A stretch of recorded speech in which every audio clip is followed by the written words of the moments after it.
Trong dòng chảy bất tận của cuộc sống, con người thường tìm kiếm sự an yên trong vòng danh lợi, trong những thành tựu và quyền lực. Thế nhưng, học thuyết nhà Phật chỉ rõ rằng chỉ khi tu dưỡng tâm từ bi và hỷ xả, chúng ta mới thật sự có được an lạc chân chính.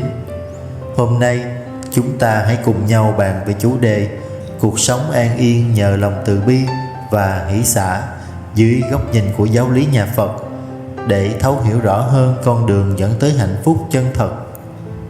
Nhờ lòng từ bi, ta biết cảm thông, biết chia sẻ và không lấy sân hận làm đối đáp trước những điều ngang trái trong cuộc sống. Chính nhờ lòng từ bi, ta sẽ trải nghiệm cuộc sống nhẹ nhàng hơn, không bị cuốn vào vòng xoáy của tham lam và tranh đấu. Khi có lòng từ bi, chúng ta không chỉ giúp đỡ người khác mà còn tự mình cứu mình khỏi những khổ đau do tâm ích kỷ, ganh ghét tạo ra. Tâm từ bi giống như một dòng suối mát tưới tẩm cánh đồng khô cằn của thế gian, giúp mọi người tìm được sự ấm êm và an lạc. Hơn thế nữa, lòng từ bi không chỉ là một phẩm chất đạo đức mà là một phương tiện giúp chúng ta gặt hái nhiều công đức lớn lao. Đức Phật đã dạy rằng từ bi là cội nguồn của hạnh phúc. Người có lòng từ luôn được chư thiên hộ trì, vạn sự hanh thông, đời đời an vui. Vì vậy, khi chúng ta biết mở rộng lòng mình, yêu thương và giúp đỡ mọi người, ta cũng đang tự tạo ra nhân duyên tốt lành cho chính mình. Thực hành lòng từ bi không chỉ dừng lại ở lời nói hay ý niệm, mà còn thể hiện qua từng hành động trong cuộc sống hàng ngày. Một nụ cười, một lời nói động viên, một sự giúp đỡ chân thành. Khi trái tim ta luôn hướng đến điều thiện, ánh sáng từ bi sẽ chiếu rọi khắp mọi nơi, xua tan bóng tối của khổ đau và sân hận. Từ bi là tấm lòng yêu thương và đồng cảm với mọi chúng sanh. Khi ta sống với lòng từ bi, ta không chỉ giúp ích cho người khác mà còn giúp ích cho chính mình chuyển hóa khổ đau. Một trái tim tràn đầy từ bi sẽ không bị ràng buộc bởi sân hận, đố kỵ hay oán thù. Lòng từ bi không chỉ thể hiện qua lời nói mà còn qua hành động và suy nghĩ. Khi ta hành động vì lợi ích của người khác mà không mong cầu sự báo đáp, tâm hồn ta dần trở nên nhẹ nhàng và thanh thản. Gieo yêu thương gặt an lành, từ bi rạng rỡ, tâm thành thảnh thơi. Nắng mai chiếu rọi muôn nơi, tấm lòng rộng mở, đời tươi thắm màu. Khi ta nhìn mọi người bằng ánh mắt yêu thương, thế gian quanh ta sẽ trở nên tươi sáng hơn. Một lời nói dịu dàng có thể xoa dịu nỗi đau, một hành động thiện lành có thể mang đến niềm vui cho người khác. Đức Phật dạy rằng lòng từ bi chính là nền tảng của hạnh phúc chân thật, giúp ta sống an vui trong hiện tại. Không chỉ dừng lại ở con người, lòng từ bi còn hướng đến muôn loài, từ những sinh vật nhỏ bé đến vạn vật trong vũ trụ. Một người biết yêu thương, bảo vệ môi trường, không làm tổn hại sinh linh, chính là người đã nuôi dưỡng từ bi từ trong tâm. Khi sống với lòng từ bi, ta sẽ nhận ra rằng mọi sự trong đời đều có mối liên kết nhân duyên, từ đó phát khởi tình thương chân thành không giới hạn. Từ bi còn giúp ta giảm bớt căng thẳng, lo âu. Khi biết yêu thương, ta không còn bị cảm giác thù hận chi phối.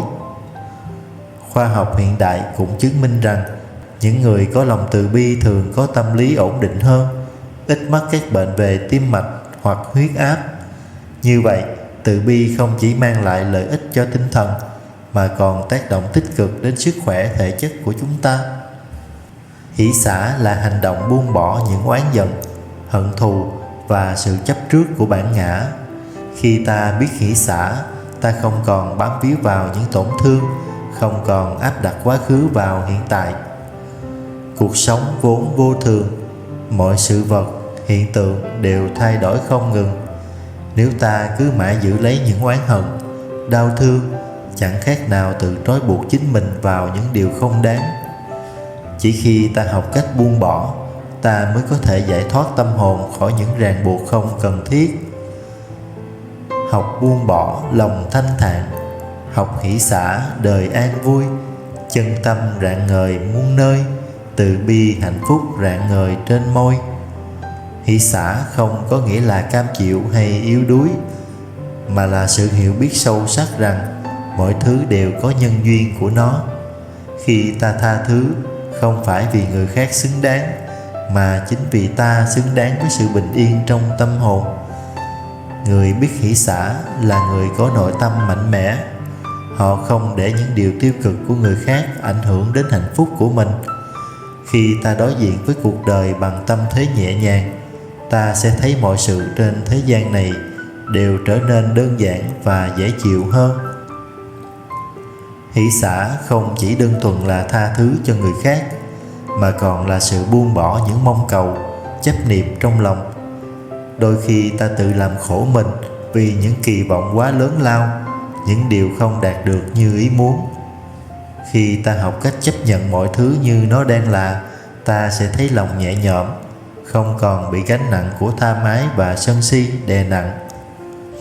Bên cạnh đó, hỷ xả còn giúp ta sống hòa hợp với mọi người. Khi ta biết bỏ qua những sai lầm của người khác, nhìn cuộc sống với ánh mắt khoan dung, ta sẽ xây dựng được mối quan hệ tốt đẹp.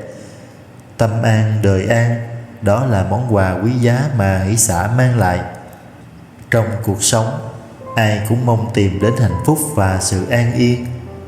Nhưng chỉ khi ta biết rèn luyện lòng từ bi và hỷ xả, ta mới thật sự đạt được an lạc từ trong tâm hồn. Hãy tập sống với mỗi ngày với tâm thảnh thơi, yêu thương và buông bỏ những gì trái ngang. Bạn sẽ nhận ra rằng hạnh phúc là điều luôn hiện hữu trong chính mình. Từ bi để yêu thương, hỷ xả để nhẹ lòng. Khi ta thực hành hai hạnh này, cuộc đời ta sẽ trở nên tươi sáng, tâm hồn ta sẽ trở nên bình yên hơn. Đó chính là con đường dẫn đến an lạc chân thật mà Đức Phật đã chỉ dạy. Cảm ơn bạn đã lắng nghe. Chúc bạn luôn an nhiên và bình an trên con đường tu tập. Nam Mô A Di Đà Phật. Con nguyện đem công đức này trang nghiêm Phật tịnh độ, trên đền 4 ơn nặng, dưới cứu khổ tam đồ. Nếu có ai thấy nghe, đều phát tâm Bồ Đề, hết một báo thân này, đồng sanh cực lạc quốc. Nam Mô Tây Phương Cực Lạc Thế Giới Đại Từ Đại Bi A Di Đà Phật.